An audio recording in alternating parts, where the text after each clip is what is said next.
उस वीडियो को खूब दूसरे दूसरे रो पड़े कमजोर हैं, इस तरीके क्या थी ये बात? आपको क्या लगा आपने जब रिसर्च किया? लेकिन एक और घटना का जिक्र है, वो उनके रोने वाली घटना के उनके आंसू आए पार्लियामेंट में, तो वो घटना उनके अरेस्ट को लेकर थी, उन्होंने पार्लियामेंट में कहा।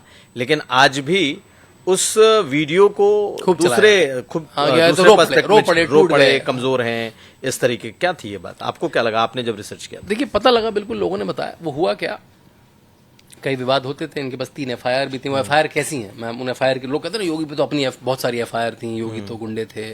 वो FIR किस तरह की हैं? मुलायम, देखिए योगी पनपे कब? मायावती की सरकार में, मुलायम की सरकार में, अखिलेश की सरकार में, मतलब विरोधी सरकारों में वो पनप रहे हैं।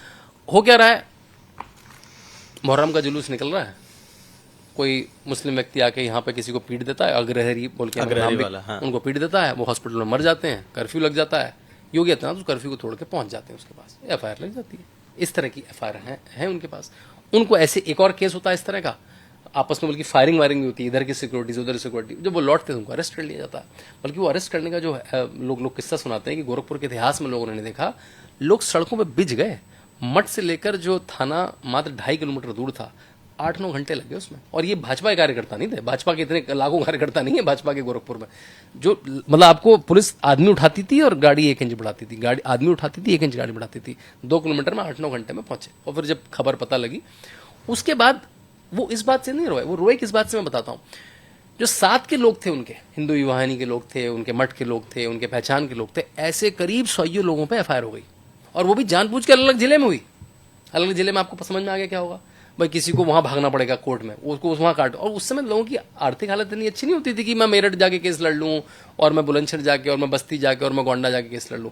इससे हतप्रभ हो गए कि भाई एक मेंबर ऑफ पार्लियामेंट वो क्या करेगा, भाई मेरे साथ कुछ बुरा हो तो मैं क्या करूंगा, पुलिस के पास जाऊंगा। आप पुलिस मुझे नहीं दोगे, मुझे सहायता नहीं करोगे मेरे जेन्युइन काम में, तो फिर या तो मैं लॉ एंड ऑर्डर अपने हाथ में लूं, या फिर पार्लियामेंट में गुहार लगाऊं। तो पार्लियामेंट में गुहार लगा रहे थे कि MP के राइट्स क्या है भाई, आप मेरे लोगों को इसलिए अरेस्ट कर लो। पॉलिटिकल वेंडेटा की भी एक लिमिट होती है ना। आपने मुझे अरेस्ट कर लिया, आपने 100 लोगों को, गरीब लोगों को अरेस्ट कर लिया, कहीं कहीं उनके केस लगा दिए।